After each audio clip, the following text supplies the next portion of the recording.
Hey guys, tonight we're slipping quietly into the fog of Victorian London. You know that heavy kind of fog you've seen in movies, like someone spilt a giant vat of grey soup over the streets. That's where you are now. Except it isn't glamorous. It isn't Sherlock Holmes in a handsome coat solving mysteries. It's you, stumbling through slick cobblestones, the smell of coal smoke burning your throat, and the sound of water dripping from eaves that never seem to stop leaking. And in the middle of this haze, you catch sight of her, a woman balancing a basket of wilted flowers, her shawl too thin for the cold. She looks at you like you might be her only customer tonight. You, in your sneakers and heated car waiting at home. You wouldn't last an hour here. Seriously, you'd tap out after the first lungful of coal smoke. So, before you get comfortable, take a moment to like the video and subscribe, but only if you genuinely enjoy what I do here. And tell me in the comments, what time is it where you are, and where in the world are you listening from? I'm always thrilled to know someone is drifting off to sleep with these stories. Halfway across the globe, now dim the lights. Maybe turn on a fan for that soft background hum, and let's ease into tonight's journey together. The first thing you notice about the streets is how alive they feel despite looking so lifeless. The fog eats the light of the gas lamps until everything glows like a candle hidden behind a dirty jar. You squint and shapes emerge, women mostly, leaning against brick walls or calling out as you pass. They're not ghosts, though they might as well be, because polite society barely acknowledges them.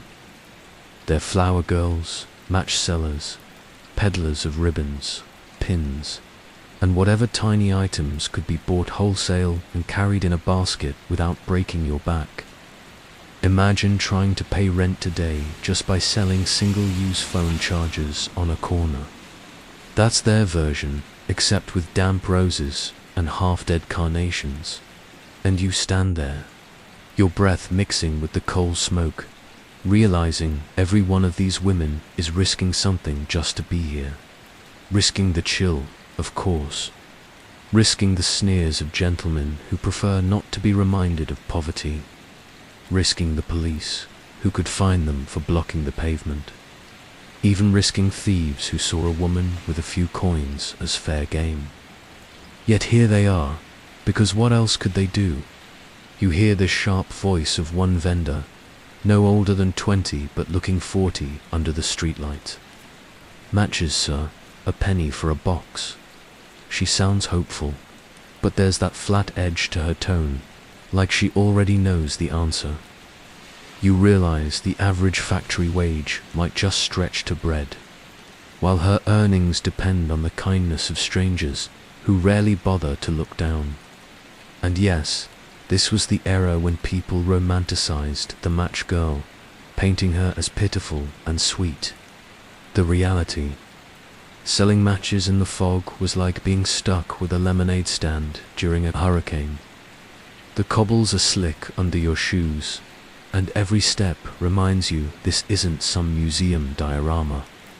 This was a working street, a dangerous one.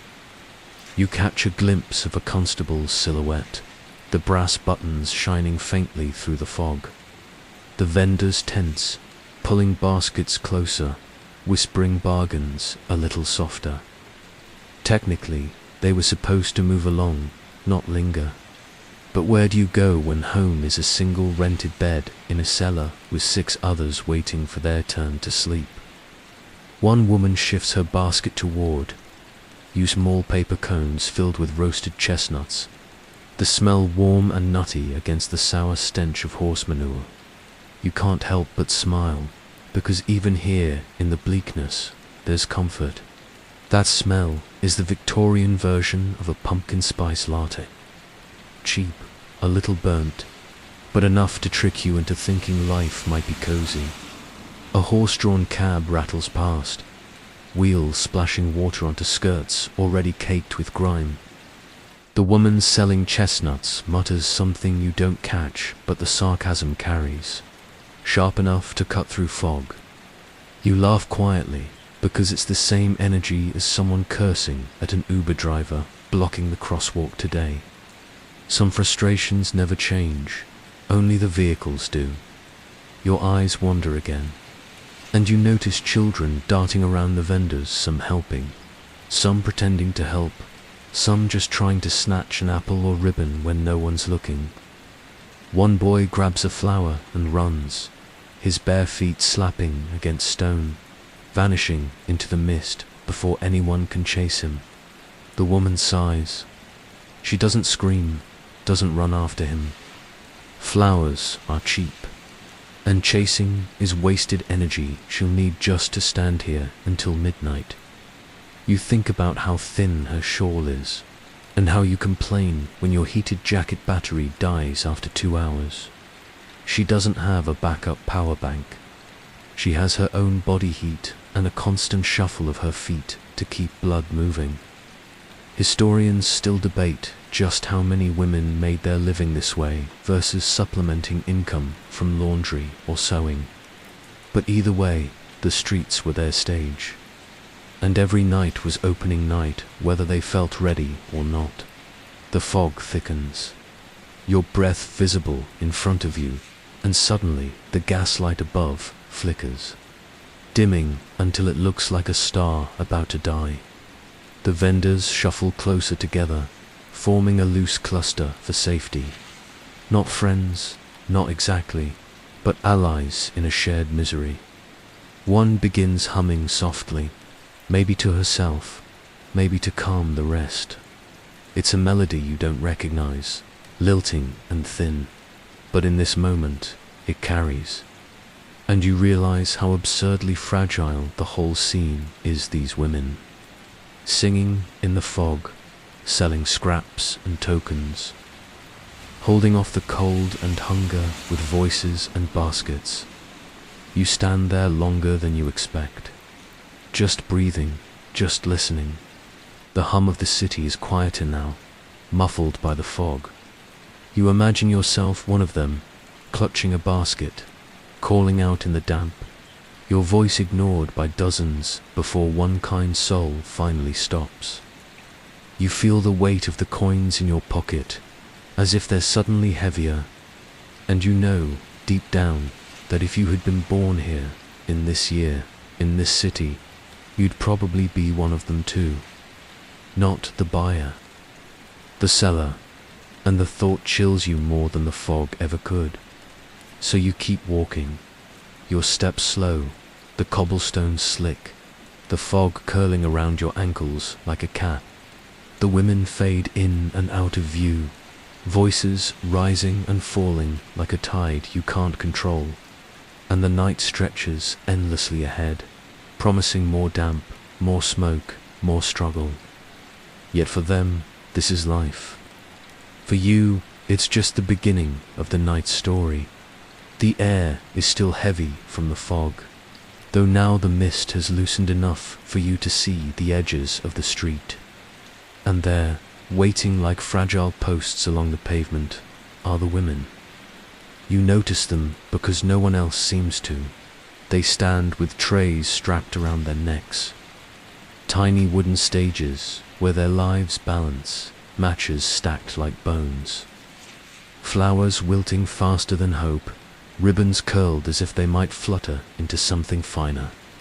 Cheap goods, they call them. But you can feel how expansive the price of survival really is. You walk slower, drawn by the voices. A match seller lights one to prove it still burns despite the damp, and the spark glows for a heartbeat before being swallowed by the fog. She smiles at you as though she's just performed a miracle, though it cost her one less match to sell. Imagine a baker having to eat his own loaf to show it isn't poison. This is the kind of economy you've stepped into. The flower girl beside her cradles a basket as if it were her only child. Some stems are bruised, petals browned at the edges, but she shakes them gently as though they might wake up again. When a wealthy woman sweeps by, silk hem brushing the basket and knocking the blooms to the mud, The girl dives down, snatching petals one by one, blowing on each before tucking them back, as though mud is just another kind of perfume. You watch her and wonder, is this desperation or defiance? Historians still debate whether these women sold enough even to cover the cost of their trays, or whether they lived in a cycle of borrowed coins, clinging to hope with fingertips rubbed raw. The city, meanwhile, rushes past them. Men in tall hats avoid eye contact as if poverty is catching. Children dart through the alleys, shouting, bumping into trays, stealing flowers or matches with practiced ease. A policeman strolls by, twirling his baton with more flourish than necessity, and one of the women tenses like a hunted cat. You realize she fears not the thief, but the law, because a fine for blocking the pavement costs more than a week's earnings. And yet, there's theatre in this misery. One vendor raises her daffodils high and belts her pitch louder than the newsboy crying headlines. Another, after being splashed with gutter water by a passing carriage, spits after it with such dramatic flair you half expect applause from the crowd. A few bystanders laugh, and for a moment the street feels like a play where everyone knows the lines except you. You notice the ribbons, nouch-picked cotton, stiff with dye, more grey than red after too many hands. Still, a girl holds one up to your coat, tilting her head, suggesting it might suit you. She smiles too wide, the kind of smile that wobbles at the edges, as though each attempt at charm costs her. You think of her fingers, cracked and cold, arranging frills for people who will never look her in the eye. You can almost hear her thoughts. 1 penny means a piece of bread. 2 pennies mean the baby sleeps with something in his stomach. The soundscape wraps around you, clattering hooves. Shouts from carts, bells from church towers yet beneath it all. The women's cries rise and fall like the tide. Pennies jingle, not many, but each coin is a gasp of air for another hour. You watch one woman receive her penny and press it immediately into her bodice, closer to her chest than any jewel. Cheap goods, yes, but you see now they are tokens of breath itself. A drizzle begins, fine needles on your skin. You notice how quickly the crowd thins, yet the women stay rooted, trays still lifted, goods still offered. Rain does not excuse hunger. A match flame sputters again, swallowed by the damp. A flower petal slips free, plastered to the cobblestones. The ribbons sag heavier with moisture, their colors sinking like drowned flags. You shiver, not from cold but from the weight of it. All the way survival here is balanced on pennies and petals, on the smallest things, and just as you begin to turn away, laughter breaks the rhythm.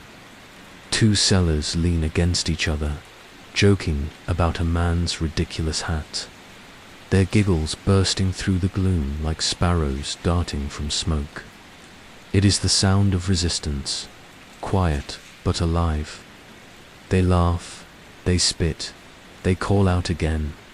You feel yourself pulled deeper into their rhythm, into a city where life is measured not in days but in sales, not in meals but in coins that slip away faster than the rain.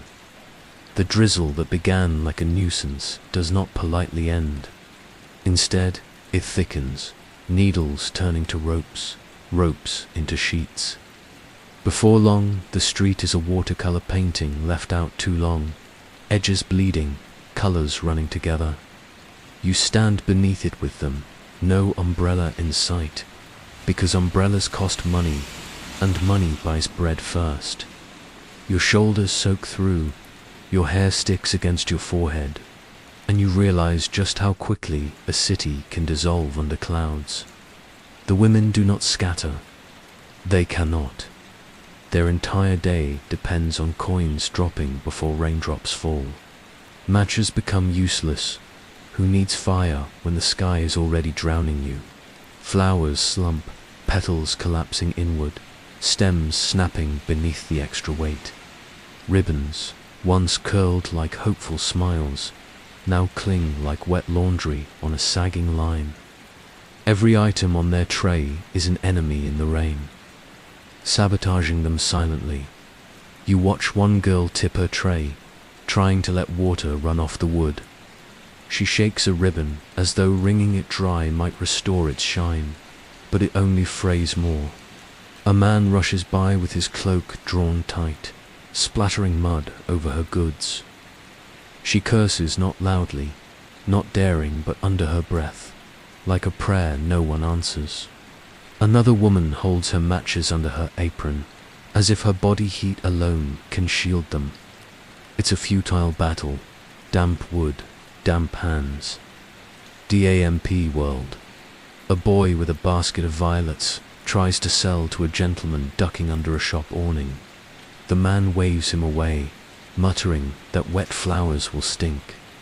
The boy insists, shaking the basket, droplets flying. You realize he is not just selling flowers. He is selling stubbornness itself.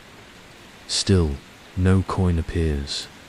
The boy's lips press thin, then he slips into the fog like a swallowed ghost. The rain has its own hierarchy.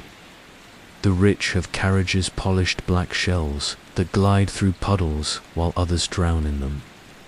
Middle-class clerks dart beneath doorways, coats wrapped, shoes spared.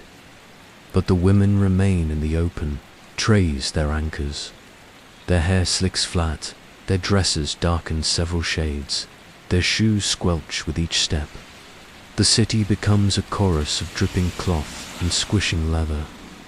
You share the rhythm whether you like it or not. You think about today's world, how rain means excuses, cancelling brunch, whining on group chats, maybe ordering groceries delivered. These women don't get that luxury. Here, water doesn't just ruin the mood, it wipes out the income of an entire day. Imagine your paycheck dissolving into puddles because the weather app didn't warn you soon enough. That's what survival looks like when clouds burst in Victorian London. A cart rattles by, wheels spraying arcs of brown water. One vendor shrieks as the filth coats her tray of daffodils. She tries to shake them, then wipes each stem with her skirt. The skirt, already sodden, only smears the muck deeper. She stares at them a moment, jaw clenched, then calls out again with a voice too bright for what her hands betray. You hear her cry, "Fresh flowers, sir." And you know it's a lie. Freshness drowned 3 hours ago. Some facts slip quietly into your mind. Paper matches, sold by the bundle, turned to mush with even a hint of damp, leaving sellers to bear the loss themselves. Historians still debate whether women truly made more on dry days than menial servants earned in weeks, or whether those rare good days only barely balanced the disaster of the wet ones. Either way, clouds determine the size of bread crusts that children gnawed in rented rooms. The weather was not seen aright, was the landlord. You can smell the street now. Wet coal smoke sinks low, mixing with the sourness of soaked clothing. The sharp tang of dye bleeding from ribbons, and the earthy rot of crushed blossoms. It is the perfume of hopelessness. And yet here you stand, dripping beside them, breathing it in like an initiation. A small cluster of sellers huddles beneath a single doorway, careful not to block it long enough for the shopkeeper to chase them off. They joke that they look like hens under a leaky roof. One woman cackles, holding up her soggy flowers like drowned chicks. Another adds that at least the rain keeps their husbands too wet to drink at the gin shops, and they all laugh louder than the storm deserves. It is the kind of laughter that leaks through cracks in misery, just enough to remind you these women are not silent statues but human engines of endurance. The rain pounds harder. Your sleeves are heavy, your boots squish. The city has thinned. Fewer customers wander, and even fewer stop. The coins vanish with the crowd. Each seller grows quieter, voices hoarse, goods heavier, trays leaning dangerously. You feel the exhaustion seep into your own bones. The wetness more than skin deep, a dampness that soaks your patience, your cheer, your will, and then, just as you are certain no one can stand another moment, one girl suddenly lifts her arms, twirling in the rain as if mocking the sky. Her tray clatters, ribbons falling like streamers. She throws her head back, laughing wildly, daring the storm to ruin what is already ruined. For a heartbeat, you want to join her, to laugh at the absurdity of this city that values umbrellas more than lives. The others glance at her, half scolding, half admiring, before calling again into the grey, voices nearly drowned but still alive. The rain does not let up, but neither do they. And you, drenched to your marrow, realize this is the endless rhythm of their survival, income vanishing with clouds, hope flickering with every downpour, and still trays lifted. Voices raised, the rain begins to ease, but it leaves behind a slick, treacherous street, almost like a mirror reflecting every shadow twice. And it's in these shadows that the real threat lingers, not weather, not clouds, but people. You sense it immediately, the tension that curls through the vendors like smoke, every coin held tightly, every tray angled strategically, every glance a small calculation. One wrong step, and a thief might snatch a handful of matches or a ribbon. One careless word, and a constable might fine her for blocking the pavement. One prolonged stare, and the harassment of a passerby could make the day feel infinitely longer. You edge closer, noticing the way one woman subtly shifts her basket when a group of rowdy boys approaches. She smiles, nods, offers flowers she knows they can't pay for. But her eyes are sharp, scanning for the slightest movement. There is a rhythm here, a dance of vigilance and survival that you, as a visitor, could never keep up with. Each seller seems to have an instinct for danger built into their bones. Like the city itself whispers warnings only they can hear. A man in a heavy coat strolls past, one hand pocketed, the other twitching as though he's already made up his mind. You watch him approach a girl hawking matches, fingers hovering too close to her tray. She catches the movement and tilts her basket slightly away. A tiny shift, but enough to protect what little she has. The man frowns, mutters under his breath, and moves on. The tension dissolves, only to reappear seconds later. It is a constant, invisible predator. You can smell it, too, the mix of damp wood, coal smoke, and human fear that clings to the alleys. Each sound is magnified. Footsteps on wet cobbles, laughter that may be genuine or a mockery, the scraping of leather boots. You feel it yourself, that prickling awareness that someone might be following, that anything left unattended could vanish. And you know that in this city, vigilance is more than habit, it is survival. A young girl holding a tray of ribbons slips, her hand brushing against a passerby's coat. A coin nearly tips over, and she snatches it back, eyes wide. You can almost hear her heartbeat, rapid, the rhythm of anxiety as familiar as breathing. A historian might note that women vendors were more likely to be victims of petty theft than anyone else in the same neighborhood. But here, on the street, it's not just a statistic, it is a visceral fear, felt in fingers stiff with cold, and in the way bodies tense at a raised voice. Harassment is subtler. A gentleman with a slick hat lingers too long, commenting on ribbons in a way that isn't meant to be a compliment. The woman straightens her back, her hands steady, her voice polite but clipped. She cannot afford to lose composure. A single outburst might earn a fine from the local constable, who appears, as if conjured from the fog, to lecture her on the crime of blocking foot traffic. You realize then that the law itself is an invisible weight pressing on every sail. The city's power structures are layered in shadows, the thief, the harasser, the law intertwined, all waiting. You notice a group of boys passing by with sticks, eyes glinting with mischief. One lunges toward a tray of flowers.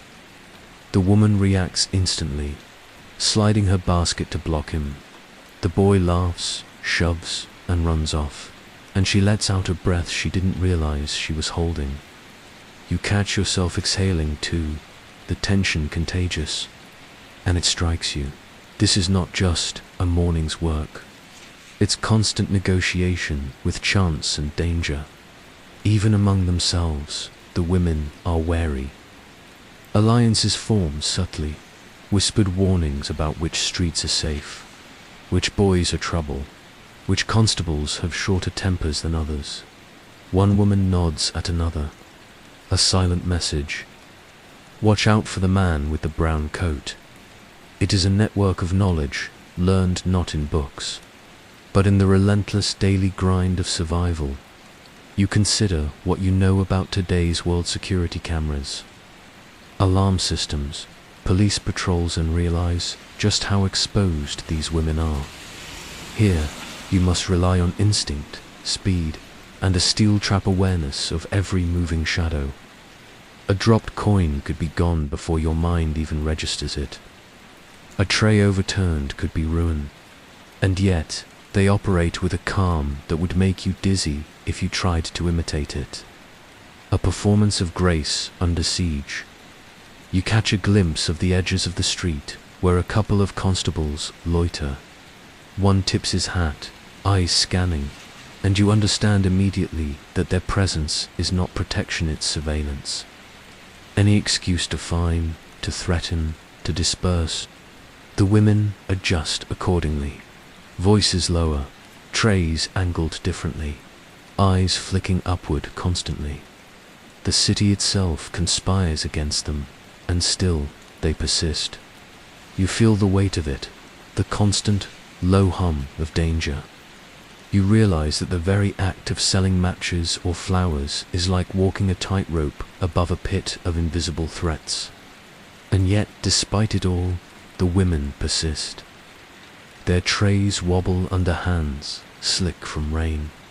Their voices rise above mud-slick cobblestones, and they continue to offer what little they have for the sake of another coin, another meal. Another day survived. You stand there, observing, feeling your pulse synchronized to theirs, alert, cautious, yet unbroken. And in this tension, you glimpse their resilience, the hidden strength that turns every threat, every fine, every theft, into a game of endurance. You might never notice it in a guidebook or a statistic, but here, in the fog and the drizzle, it is undeniable. The danger is constant, but so is their defiance. The rain has stopped, but the puddles remain, reflecting distorted images of the women and their goods. Every ripple reminds you of the fragile balance they maintain. One slip of coin or step too late, one distracted moment, and the world could take everything. And yet, you also notice laughter breaking through, small smiles shared in fleeting moments of triumph. Danger is real, but so is life, and for these women, the two are inseparable companions. The rain has finally stopped, leaving the streets wet and gleaming, but the weight of what you've seen lingers like a second fog. You walk among the women, noticing how their movements shift subtly. There's a tension beyond the danger of theft, or find something quieter, heavier, almost invisible unless you look closely. It is the pressure of responsibility, the kind that bends the spine and hardens the hands. You realize, slowly, that these women are not here by choice. Not because selling matches or flowers is enjoyable or glamorous. They are here because children wait for them, somewhere in cold rooms, above narrow alleys, or behind boarded windows, hungry, shivering, hoping. A girl with eyes too large for her face adjusts the basket around her neck. Matches, ribbons, flowers each. Item, a tiny bridge between survival and despair. She counts coins silently as a man shoves past, knocking petals to the ground. 1 coin, she thinks. 2 coins. Enough to give her youngest something warm for supper tonight. And the thought of those waiting children drives her forward through every puddle, every insult, every lost sale. You feel a pang of something guilt, wonder. Perhaps awe as you realize how their labor is measured not in hours, but in meals, secured for little mouths that depend entirely on her. The alley smells of damp stone and coal smoke. And yet you detect faint hints of bread baking somewhere nearby. A cruel reminder of what's so close, yet so far. You see mothers whispering to their children as they hurry past stalls, teaching them to count pennies, teaching them to fold their hands and be quiet. You recognize that, in some ways, these women are running not just businesses, but microcosms of survival. Schools of life taught under gaslight, fog, and drizzle. One woman balances a small tray of chestnuts, her fingers stiff but practiced. She smiles at a passerby with the precision of a performer, the charm honed by necessity. You watch as she hands over chestnuts for a single coin, then immediately counts it, tucking it close to her body. There's a rhythm here, like a heartbeat that keeps both her and the children alive. You think of modern parents grumbling over grocery prices or bills, unaware of the intensity it takes to make 1 penny stretch to a day's nourishment. Her day, her whole existence, is measured in coins that might feed a single child or leave one hungry. You glimpse a mother hurrying past with a child clinging to her skirts. The little one's cheeks are red from cold, and the mother does not slow down to smile. She does not argue with the wind or scold the chill.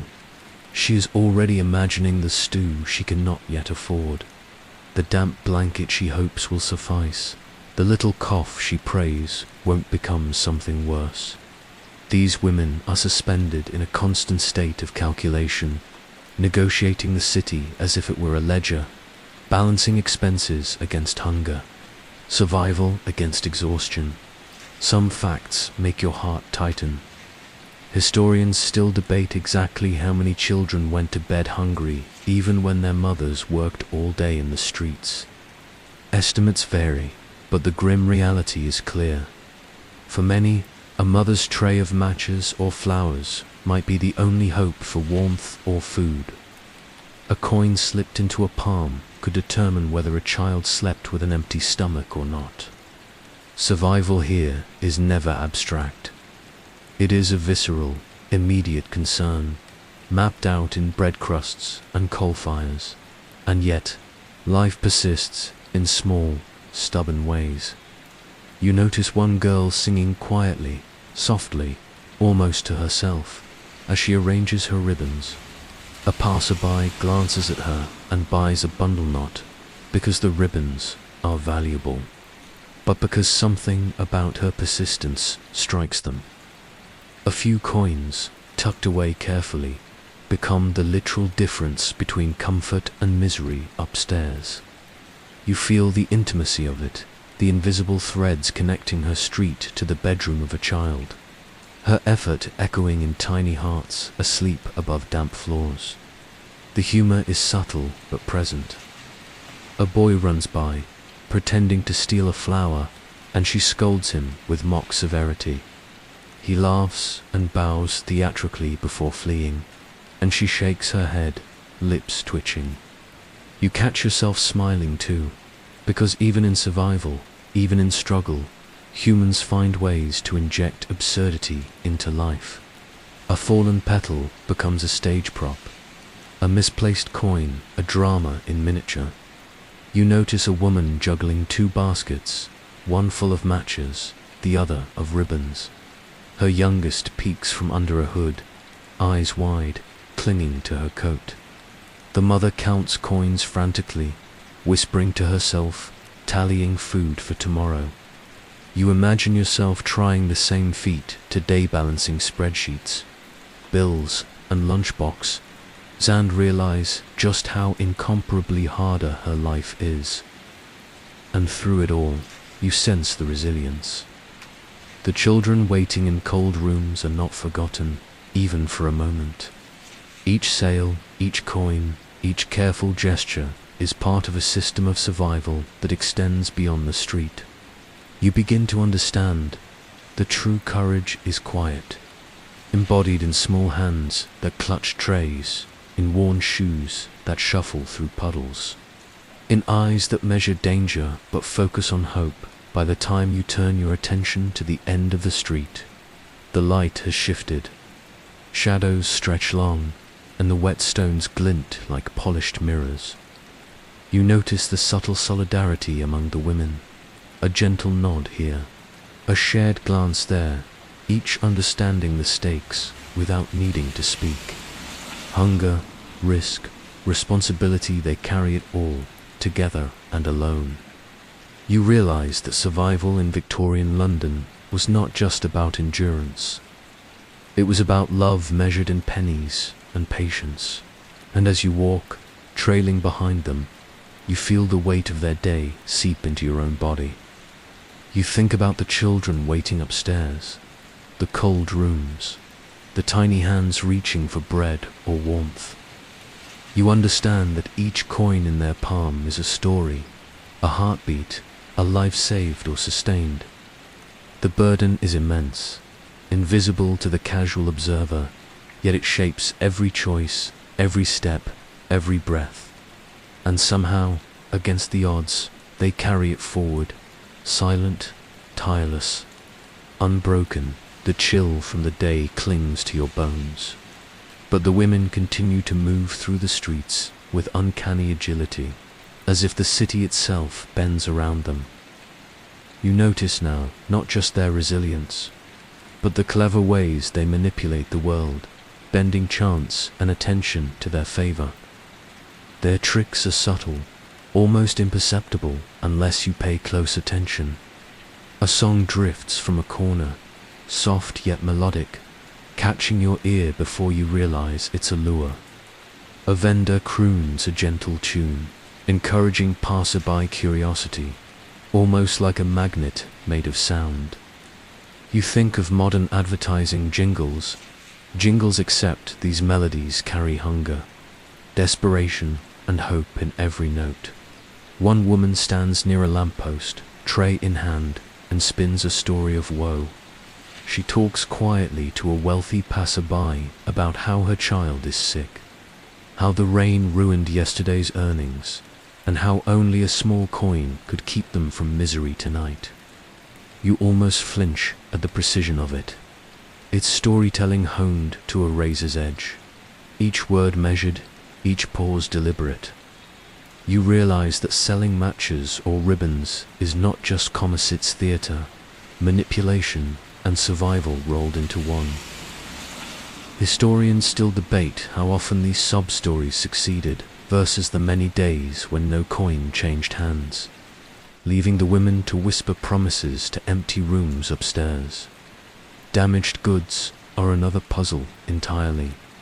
You see a girl flip a bouquet over, concealing bruised petals underneath, presenting only the best blooms to the eyes of the buyer. A ribbon that has been trodden in mud is tucked away, only revealed later to someone she trusts or not at all. She winks as she passes it off to a colleague. sharing a silent understanding that the day is as much about deception as honesty. You can't help smiling at the ingenuity, though it's tinged with sadness. In this city, even beauty is a gamble.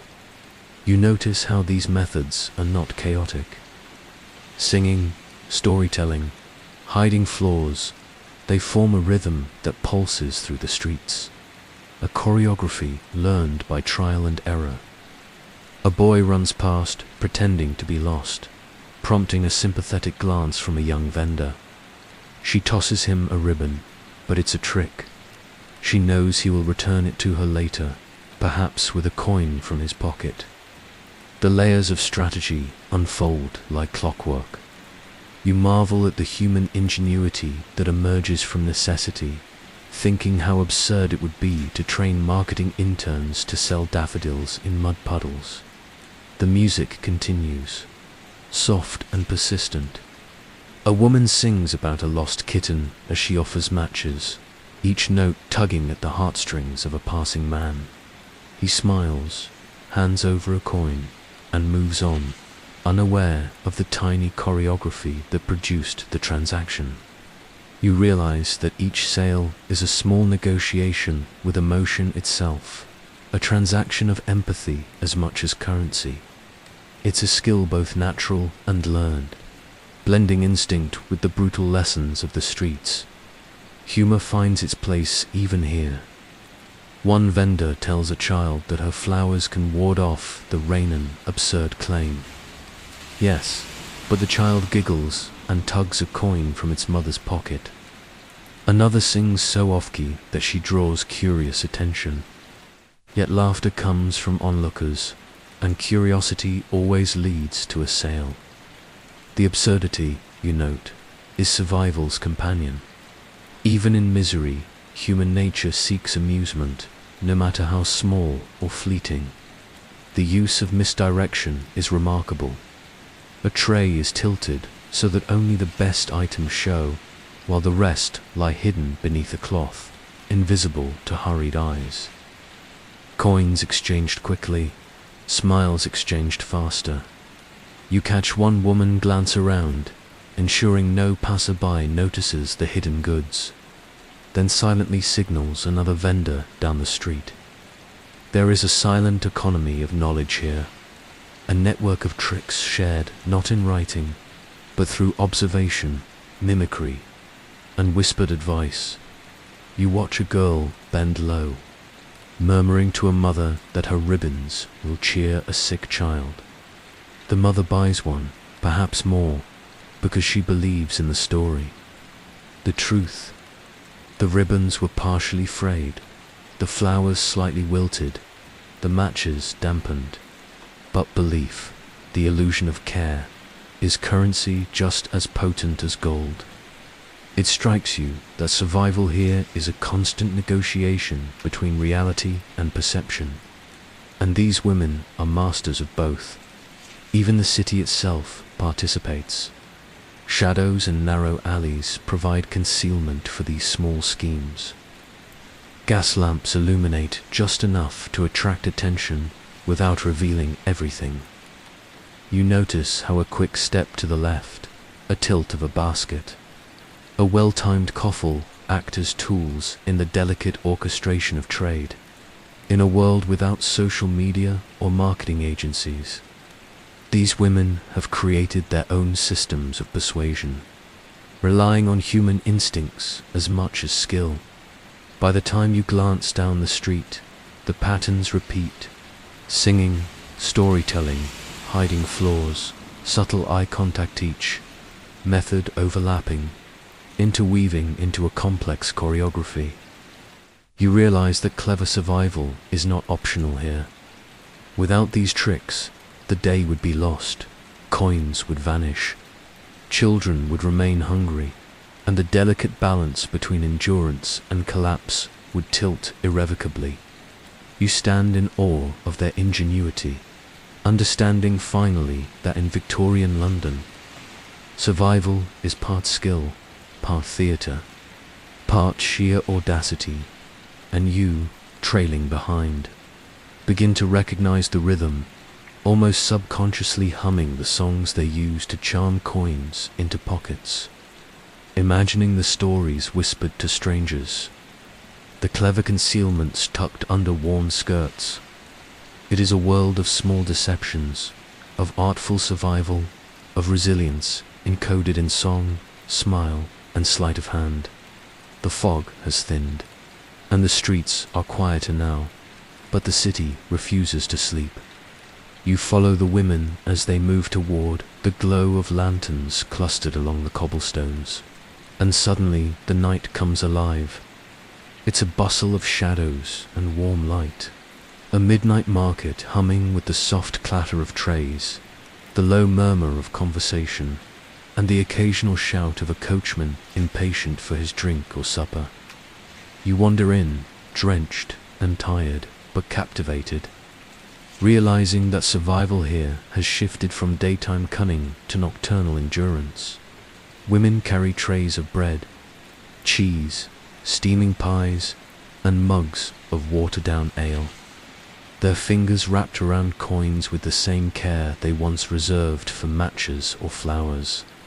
You notice the way they balance the trays, elbows tucked in, eyes alert, always scanning the streets for the slightest threat. The night market is a different world, less rain-soaked chaos, more calculated dance.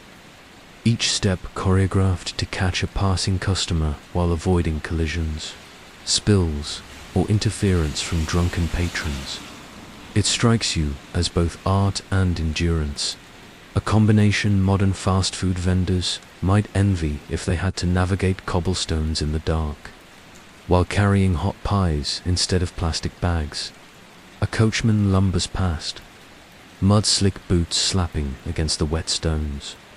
His horse snorts impatiently, steam rising from its nostrils in the cold night air. You watch as a woman sidesteps the horse, tray held high, singing softly to lure his attention.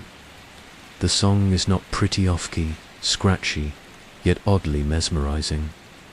You realize that her voice has power.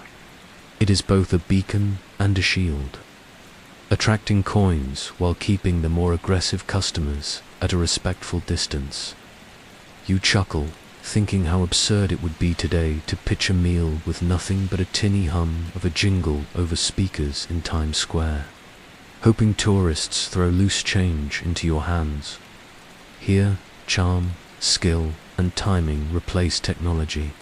The air is rich with scents: roasting meat, baking bread, spiced tea, and the faint acrid temps of coal from nearby fires. It's intoxicating, a stark contrast to the rain-soaked drabness of earlier hours. You follow a woman offering mugs of ale to laborers finishing long shifts, careful to tilt each cup just so, not spilling a drop. Each transaction is a negotiation, coins exchanged for warmth and sustenance, words exchanged for trust and repeat business. A small smile, a soft laugh, a polite bowl contribute to success. You realize that modern tip culture, cashless payments, and Yelp reviews are luxuries compared to the raw intimacy of trust required here.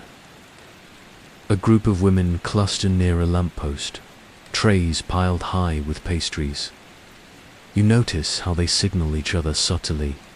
A nod, a flick of the wrist, a brief glance exchanged. One woman notices a man approaching, tired from a long day hauling goods. She sings a snippet of a cheerful tune, improvising words about the warmth of pies and the generosity of strangers. He smiles, hands over coins, and moves along.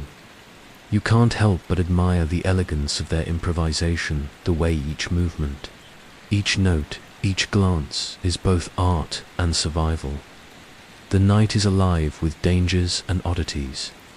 Drunken men stumble into trays, knocking over mugs, spilling coins, creating small chaos that must be managed instantly. You watch as one woman bends, catches a falling mug, wipes it dry on her apron, and continues offering her goods as if nothing happened. You think of modern baristas who might scream internally when someone tips over a latte, and you chuckle, marveling at how much more is demanded here. Grace, under literal pressure and literal spills. Stories are told quietly, whispered to potential buyers as you watch. Fresh bread, baked just this evening, a woman murmurs. Pies that will keep your family warm. She accentuates each word, dramatizes each gesture, making her customers feel that they are part of something essential. You understand that it is not deception but embellishment, the art of making necessity seem appealing. Even in today's world, where Instagram captions hype mediocre meals, her skill is unrivaled. An art form born from survival. Humor persists in the market. A boy snatches a tiny loaf from a tray, runs laughing, and the vendor chases him, fingers curling around coins she's just collected, muttering mock threats. Another vendor pretends her pies have magical powers to keep the rain away, and a group of exhausted laborers chuckle, tossing her coins and playing along. You laugh quietly, sensing that even in hunger and fatigue, absurdity, storytelling, and performance provide small moments of relief. The market expands into side alleys, and you notice women sharing trays, dividing goods, lending coins or advice, all while keeping the customers happy. One woman teaches another how to balance a mug of hot tea while juggling a loaf of bread, a subtle gesture that could prevent a disaster of spilt coins. You see ingenuity everywhere. A small stick used to prop a tray, a folded cloth used to insulate pies, a whispered warning of a drunken customer ahead. You think of modern restaurants relying on staff manuals and hygiene protocols. Here, survival depends on improvisation, instinct, and collective knowledge transmitted silently. A lone woman near the end of the street catches your attention.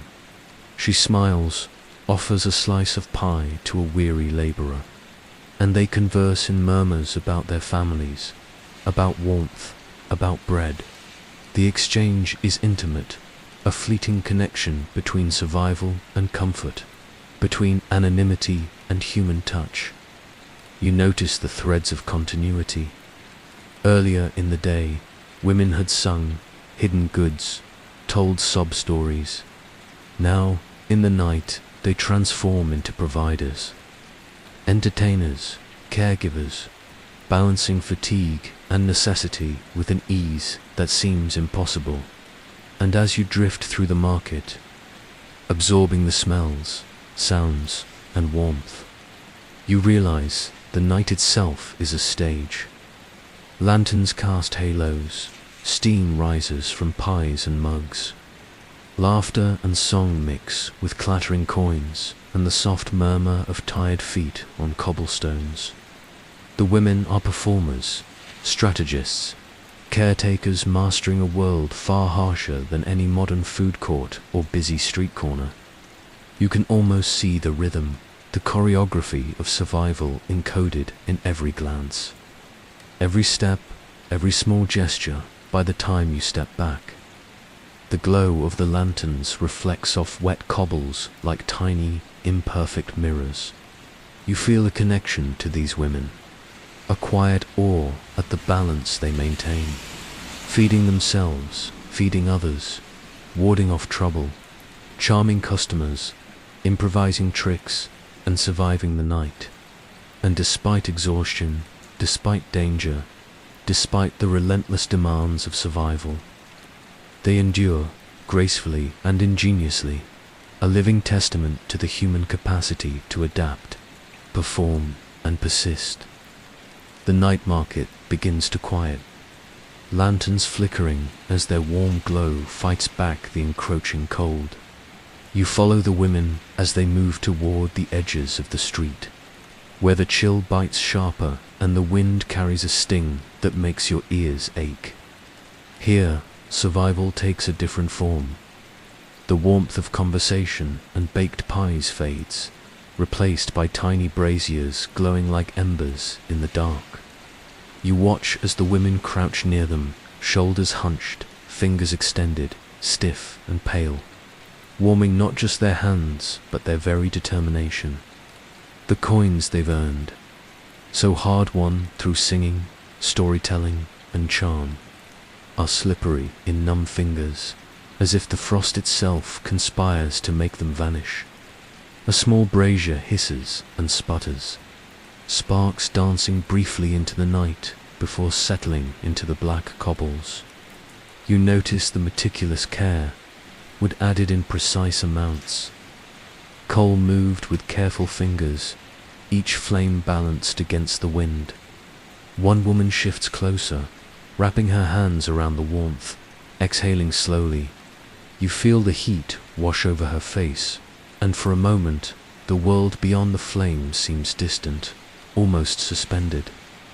You realize that fire here is not just comfort, it is life. Without it, hands cannot work, coins cannot be counted, and the cold becomes a thief, stealing not just warmth but the very energy needed to survive. The women laugh softly, a sound carrying over the wind like fragile bells. One mutters about how in today's world we complain about air conditioning being too cold. You can't help but smile at the absurdity. Here, a flickering brazier is luxury.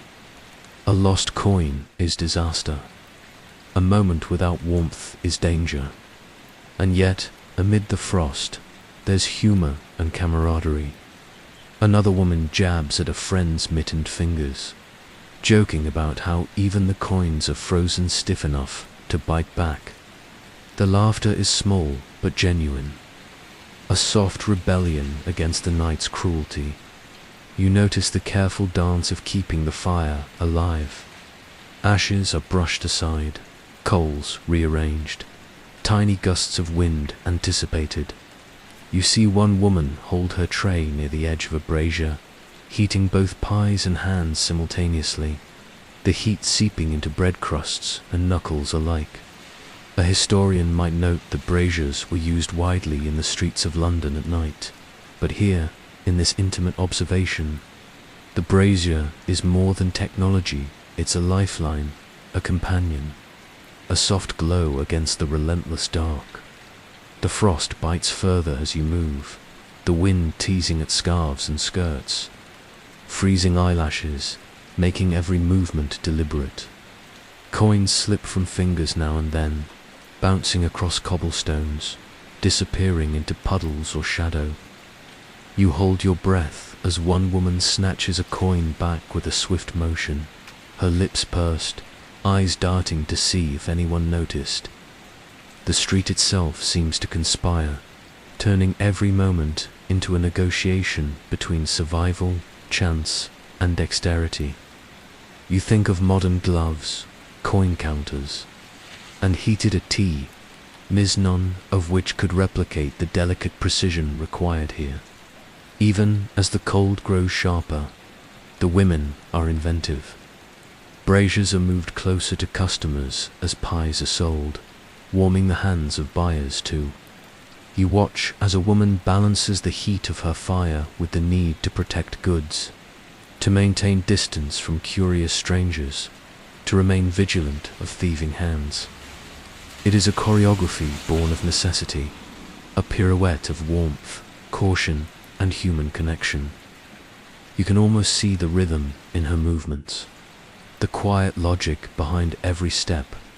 A man approaches, shivering and tired, stopping near a brazier to warm his hands before purchasing a pie. The woman sings softly, not for charm this time, but to guide him closer to the fire, ensuring he can see the food clearly. Coins are exchanged, a brief conversation flows, and you note how survival here is not just about warmth, it is also about negotiation, persuasion, and trust. You wonder, fleetingly, how many modern street vendors would think to sing their way into a sale. or measure heat so precisely that both hands and hearts remain engaged. Humor punctuates the frost. A girl whispers to a friend that the coins themselves seem frozen solid enough to bruise fingers, and they giggle quietly, heads bent over flames. Sparks fly, and one nearly lands on a scarf. She flicks it away with a grin, joking that it's just the city throwing its own surprise. Even here, in the middle of survival's harshest trial, the absurdity of life creeps in. It's subtle, almost imperceptible to the untrained eye. But to you, trailing among them, it is unmistakable. Resilience wrapped in warmth. Laughter tucked between coals and frost. You notice how some women share their fires, huddling in small clusters, hands interlaced with warmth that is both literal and metaphorical. There is solidarity in proximity, an unspoken understanding that each brazier represents life itself.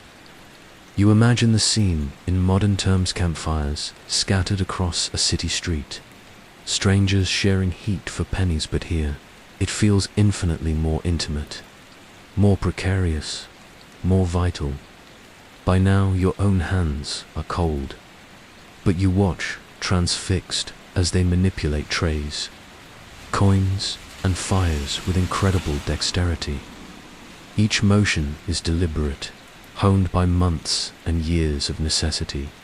Sparks drift upward, flames flicker, pies warm, hands regain feeling, and still they smile, still they negotiate, still they persist. You begin to see frost and fire not as opposing forces, but as intertwined partners in survival, shaping the rhythm of the night, the actions of these women, and the fragile continuity of life along these cold streets. Finally, as the hours stretch toward morning, the women begin to prepare for the end of their night. Braziers are tended carefully, coals allowed to die slowly, pies packed or sold, and fingers rubbed together in quiet rituals. You realize the night has been a careful balance between danger, warmth, survival, and ingenuity, and that every coin, every ember, every movement has been a testament to endurance.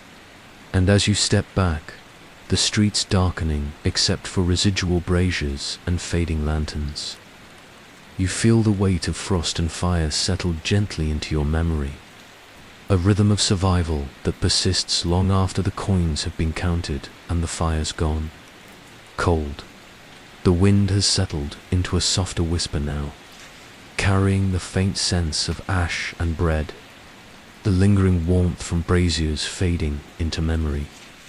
You walk among the women, noticing how, despite the night's chill and the weight of the day, their presence exudes something quiet yet formidable.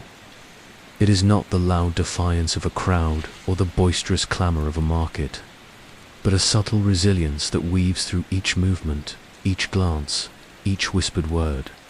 You feel it pressing gently, insistently, like the pulse of the city itself, and it is at once comforting and humbling.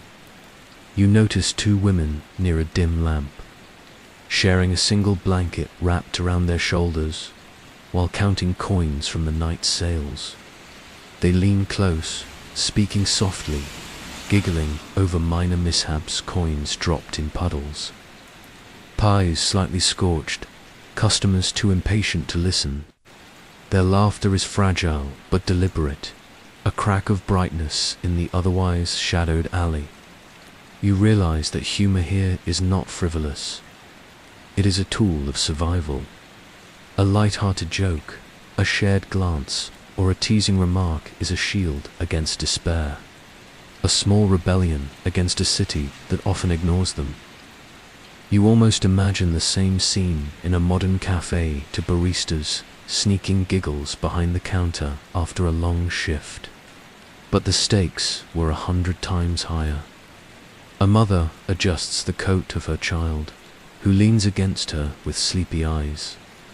She murmurs encouragement, whispering of warmth and tomorrow's bread, and you feel the magnitude of her quiet strength. These women carry not just the weight of coins or trays, but the weight of others, survival, the children, the elderly, even each other. In today's world, support often comes in notifications, texts, or fleeting likes. Here, support is flesh and blood, hands rubbing cold fingers, shoulders sharing warmth, eyes alert for danger or opportunity. Every small gesture matters profoundly. You notice solidarity in subtle forms. When a stranger brushes too close, another woman intercepts politely but firmly. When a child wanders near a street with a coachman, someone nearby gently guides the little one away. When a coin slips from a tray, a neighbor scoops it up, returning it with a knowing nod.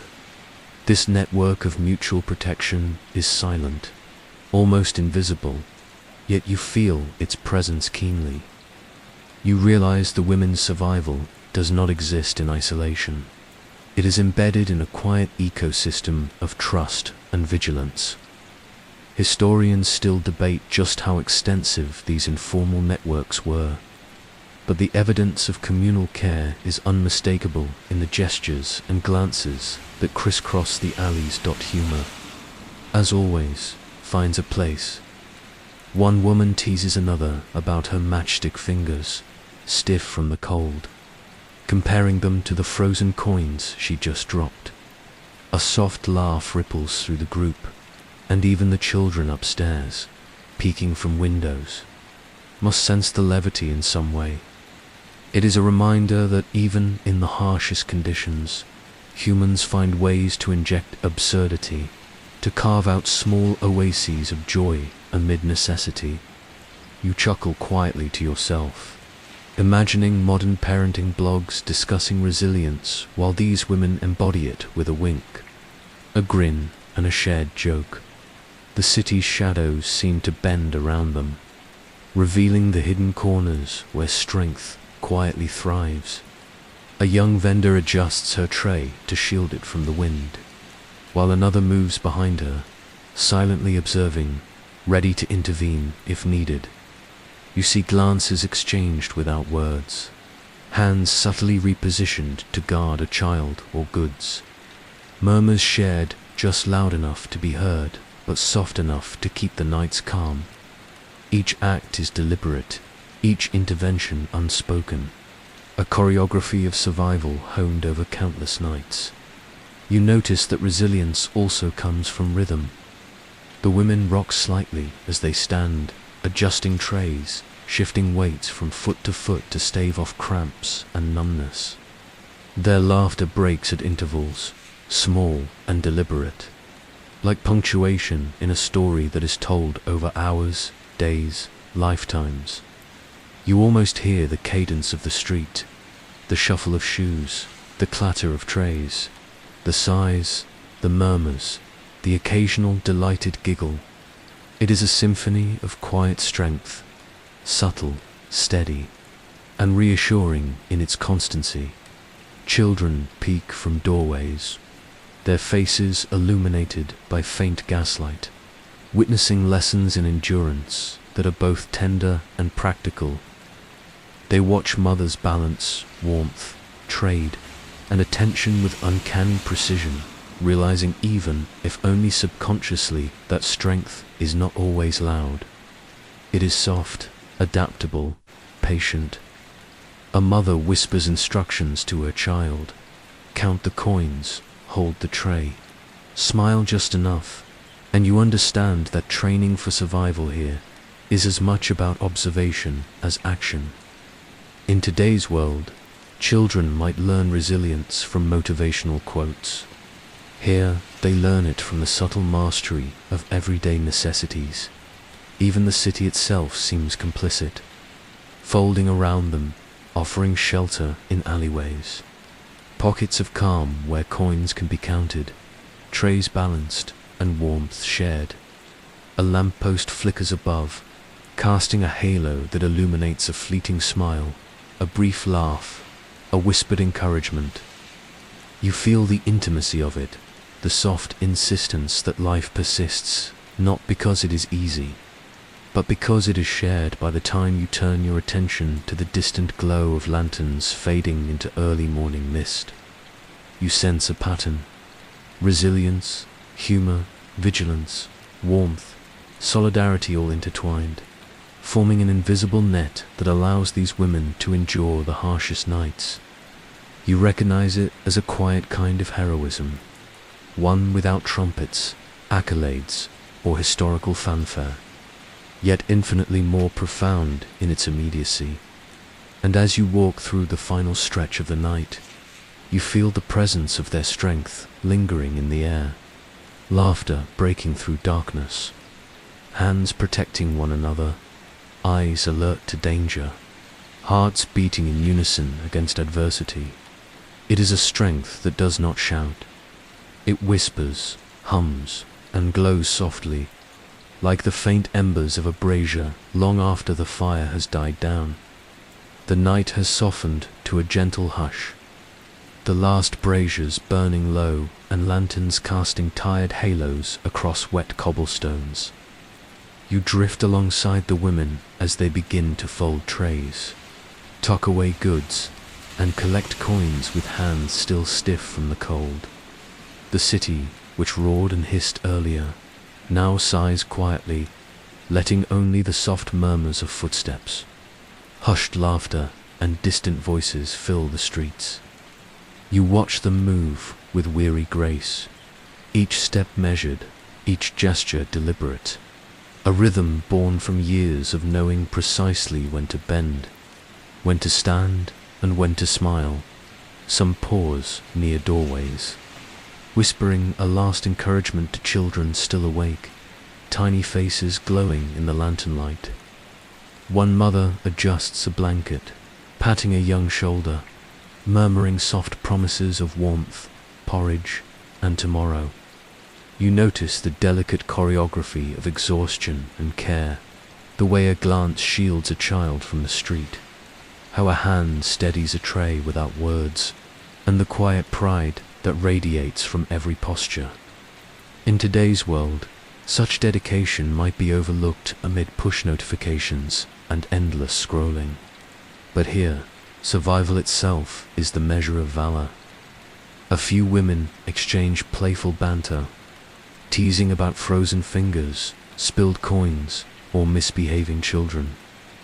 Their laughter rises gently into the night, a soft bell against the dark, carrying traces of mischief, resilience, and hope.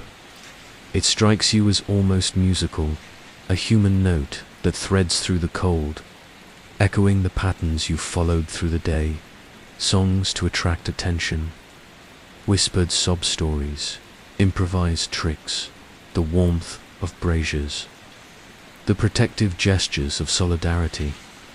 Each sound is a link, connecting the trials of the past hours to the promise of tomorrow. As they move toward their homes, you sense the weight of weariness mixed with quiet triumph. Piles of coins clutched in small hands, skirts damp and heavy, trays folded and stored. They tread carefully over cobblestones slick with night's condensation. Lanterns flicker and dim, casting long shadows that stretch and curl like whispered memories along alley walls. You imagine these streets in the modern era, neon signs, car horns, hurried commuters.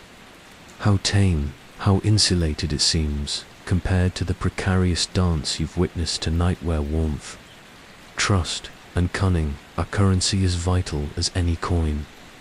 Children peek from upper windows, sleepy eyes watching mothers and aunts, sisters and neighbors returning from a night's labor. You sense the transfer of knowledge, unspoken but essential, how to endure cold, how to negotiate, how to smile while exhausted, how to maintain dignity and warmth in equal measure. The city itself seems to respect the ritual, holding its breath as women disappear into doorways, each carrying fragments of their day like precious treasures. Historians still debate how widespread such nocturnal markets were, how much these networks of women shaped daily survival. Yet the scene before you leaves no doubt. They were lifelines in more ways than one. Even as the night winds down, humor lingers. One woman glances back, joking about her magic pies keeping the frost at bay. Another nudges a friend, fingers brushing over coins, whispering that even the coins are tired tonight. You laugh softly, thinking how absurd it would be in today's office environment. A co-worker using frozen dough or fading lights as a metaphor for efficiency. Yet here, the humor is a thread of resilience, a quiet rebellion against hardship, a reminder that even exhaustion can coexist with lightheartedness. You watch the women disappear one by one, doors closing gently behind them, footsteps fading into the soft mist. Only the dim glow of a distant lantern remains, a beacon marking the passage from night to the cusp of dawn. You feel a gentle hush settling over the streets, a slow, almost reverent pause after a long day's endurance.